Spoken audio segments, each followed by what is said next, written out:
प्रिय आत्मन, कल से रिलेटेड एक प्रश्न है जिस पे हम चर्चा करेंगे। पूछा है गुरुदेव, प्रश्न उत्तर 53 में आपने ऑप्शनल कर्म के बारे में बताया है, कृपया इसे विस्तार से समझाने की कृपा करें। आप भक्ति मार्ग हो, आप भाव प्रधान हो, तो हम आपको समझाने का प्रयास करते हैं भक्ति पॉइंट ऑफ व्यू से। दरअसल परमात्मा नियति या परमात्मा कहो, परमात्मा आपके पास दो तरह के कर्म भेजता है। एक कर्म ऐसे होते हैं, एक कर्म ऐसा होता है जिसे आप करने के लिए बाध्य होते हो, और एक टाइप का कर्म ऐसा होता है जिसे करने के लिए बाध्य नहीं होते हो, अर्थात उस कर्म को अपने अनुसार आप बदल सकते हो। तो एक छोटा सा उदाहरण देके आपको समझाते हैं, तब आपके समझ में आएगा। जैसे बचपन में आप अपने बच्चे के साथ अगर वो गेम खेले हो, जैसे एक छोटे बच्चे होते नहीं कि कुश्ती करते हैं माँ बाप से, अपने पिता से कुश्ती करता है छोटा बच्चा, और आपको याद है कभी कभी उस कुश्ती में आप हार जाते हो, उसको जिता देते हो।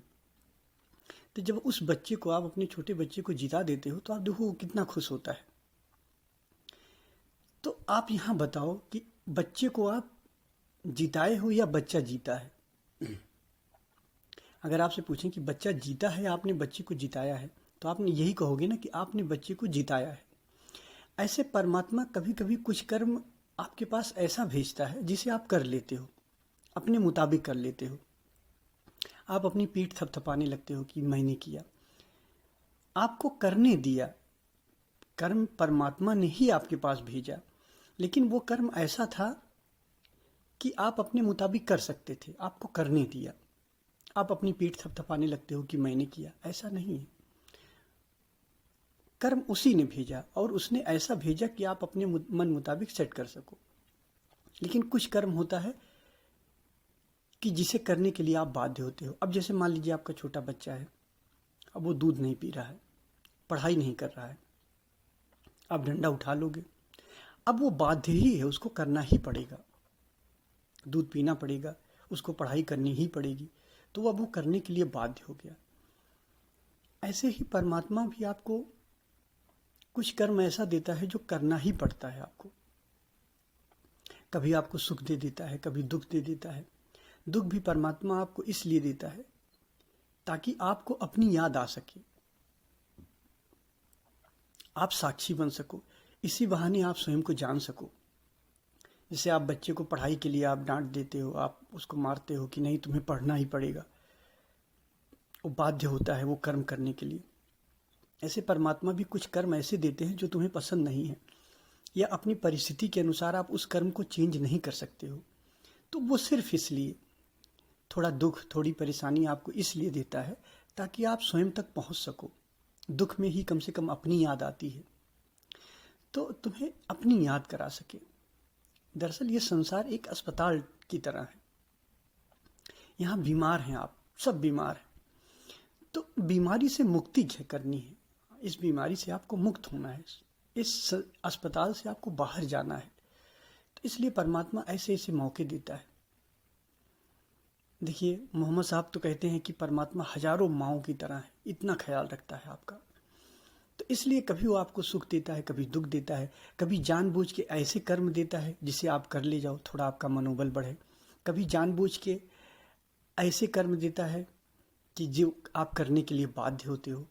कभी बगैर कर्म कराए ही आपको अच्छा कुछ फल दे देता है, और कभी कभी कर्म के बाद भी आपको बुरा फल देता है, खट्टा फल देता है, ताकि आप स्वयं तक पहुंच सको, थोड़ा आपको दुख मिले, आप जागो, थोड़ा जागने का प्रयास करो। तो इस तरह से आपको जगाने का प्रयास करता रहता है। और ऐसे दोनों कंडीशन में बस आपकी परीक्षा क्या है कि आपको साक्षी बनना है। परमात्मा आपको ये सब इसलिए देता है ताकि आप साक्षी बन सको, आप स्वयं में स्थित हो सको। तो ये शिष्य और भगवान के बीच में ये खेल चलता रहता है। कभी आपका मनोबल बढ़ाने के लिए वो खुद हार जाता है, कभी आपको जिता देता है। तो इसमें आप ये अपनी पीठ न थपथपाने लगो, कर्म और फल दोनों का श्रेय परमात्मा पे ही डालो। कर्म भी परमात्मा का है और फल भी परमात्मा का है। जो कर्म आन पड़े उसे हो जाने दो। और इस तरीके से धीरे धीरे आप खेल खेलते हुए जिस दिन आप पूर्ण साक्षी बन जाते हो, परमात्मा आपको अपने में ही समाहित कर लेता है, आपको परमात्मा ही बना देता है। तो एक खेल है। कभी कभी आप देखो बच्चों के साथ खेलते होगे, एक छुपा छुपाई वाला खेल, कि बच्चे उसमें छुप जाते हैं और आप खोजते हो। आपको पता रहता है कि बच्चा कहाँ छुपा है, आप वो जगह नहीं खोजते हो उसको जहाँ छुपा है, बाकी सब जगह खोजते हो, जानबूझ के उसको जीतने का मौका देते हो। तो ऐसे ही परमात्मा भी आपके साथ खेल रहा है, एक खेल चल रहा है अस्तित्व में, भगवान और भक्त के बीच में। तो जब भगवान ये देखने लगता है कि अब भक्त का मनोबल टूट रहा है, तो थोड़ा सा उसे जिता देता है। और जब देखता है कि नहीं, अब इसका अहंकार बढ़ रहा है, थोड़ा सा दुख दे देता है, थोड़ा परेशानी दे देता है, ताकि उसको अपनी याद बनी रहे। और ये आपके सौभाग्य के लिए है, इसका कुछ प्रयोजन है, कुछ कारण है जो आपके साथ ऐसा करता है, ताकि आप स्वयं तक पहुंच सको। इस संसार में आप जिस लिए आए हो उसको पूरा कर सको। ये अस्पताल है, इसमें आप ठीक होने के लिए आए हो। अगर इस जन्म में आप नहीं ठीक हो पाते हो, तो अगले जन्म में फिर आपको यहीं आना पड़ेगा। तो बार बार आपको आना पड़ेगा जब तक आप स्वस्थ ना हो जाओ। तो वो पूरी तरह से आपको स्वस्थ करने का प्रयास करता है, पूरी तरह से आपको आप में मिलाने का प्रयास करता है। ये उसकी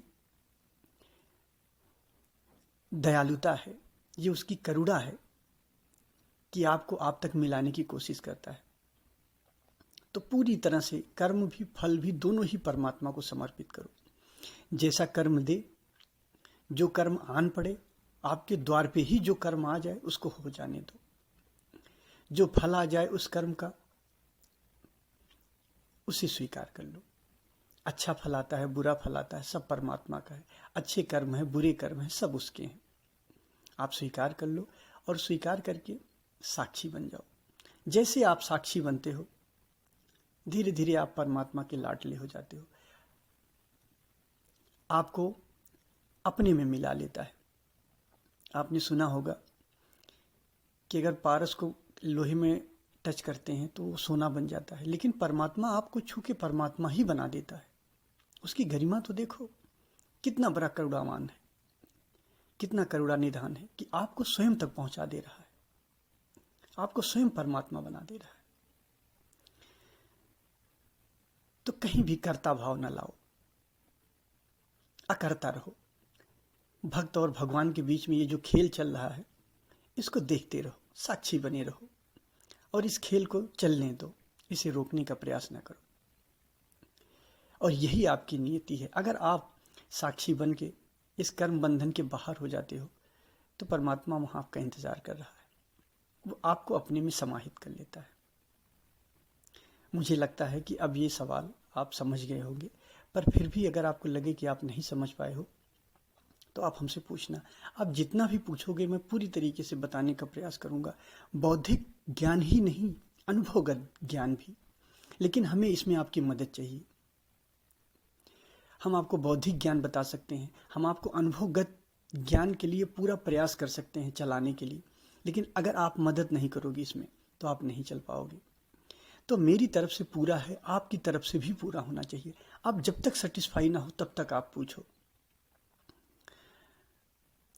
और पूरा ध्यान करो, क्योंकि अगर बौद्धिक ज्ञान और अनुभवगत ज्ञान दोनों ज्ञान आपको नहीं आएगा, तब तक आप पार नहीं हो पाओगे। तो आप इसको करो और